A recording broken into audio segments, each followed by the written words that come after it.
finished high school, I was set on going to study cardiology because I grew up with a congenital heart disease. And for all my life, when everyone asked me, my answer was right at the tip of my mouth, cardiologist. And most people didn't even know what that was, so I had to go and explain. Okay, a cardiologist is a doctor who operates on the heart. That always feels so cool because I knew what that even meant.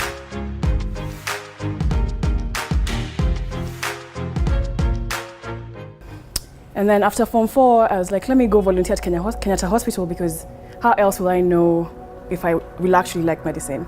So I went and registered myself. I was supposed to volunteer for a month, but I only lasted 2 weeks. And the reason I lasted that short was because by the second week, I had a small girl who was one of the girls I was taking care of, and she had never walked in her life. She had a congenital heart disease as well. And I took her to get her prosthetics. And that was the first time she had ever taken any step. And I cried and I was so emotional about it. I went home and told my mom, hey mom, I get so attached to people so easily. I don't think I can objectively be a doctor and also just not bring my emotions into the picture. So that was a bit of a hard time for me because you grow up knowing that I'm going to do this particular thing, and then you're at a point in your life and it's like you're supposed to go to uni, you don't even know what you want to do anymore. That was a very, very stressful time for me. My grandpa was upset because, growing up is like, we atakuwa daktari wangu. And then you just go tell him, hey, grandpa, I don't want to study medicine. My cardiologist was upset.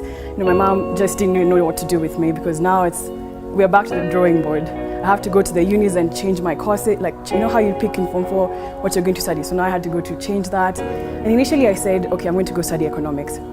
And because of all that negative energy around me, people feeling like I disappointed them, I decided, okay, let me just try and study abroad because maybe if I change my environment, maybe if I do something that's out of the norm, it won't feel like I had let everyone down. So just like that, I heard of Zawadi Africa, which is an organization that helps young girls who do well in Form 4 apply to schools abroad. And if all the girls in the room, if you had any questions, feel free to reach out to me. I'll put my name and my email address there, so feel free to ask me any questions. And for the guys, there are multiple other organizations, so I can always give you leads if you have any interest. So I applied to Zawadi Africa, I did my SATs, I did well, I applied to multiple schools, and then I got a scholarship to Villanova University.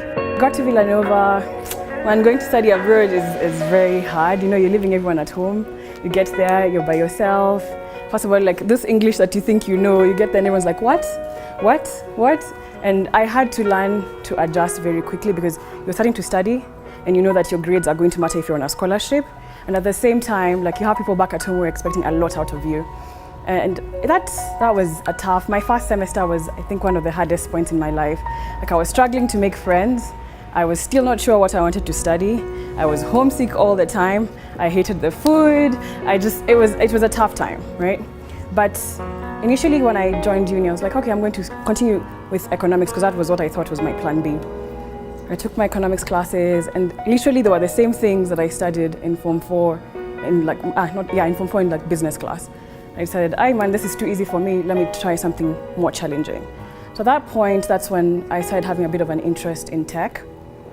And that was also a very interesting point because I didn't know how to type very well, and most of my peers in the tech classes were people who've been programming since they were small little kids, so they're just there typing away, and then you're just there trying to find the Q, trying to find the S, and over time I figured a way to just learn by myself, and I taught myself how to type, I taught myself how to figure things around the school and make friends and find a home and make school a place that I could enjoy.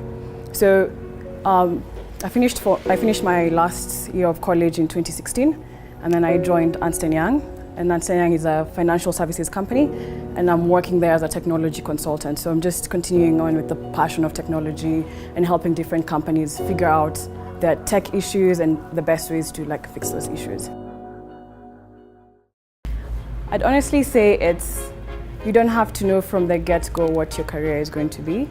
I think those are some of the things that you explore and you learn, figure out your strengths and weaknesses first, figure out the things that light you up, and then with those things, try and make a career out of it.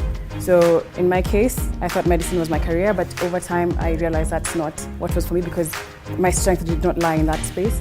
But I'm a problem solver. I see the big picture, so it's easy for me to do well in the tech space because I'm able to see and accept the fact that it's constantly changing.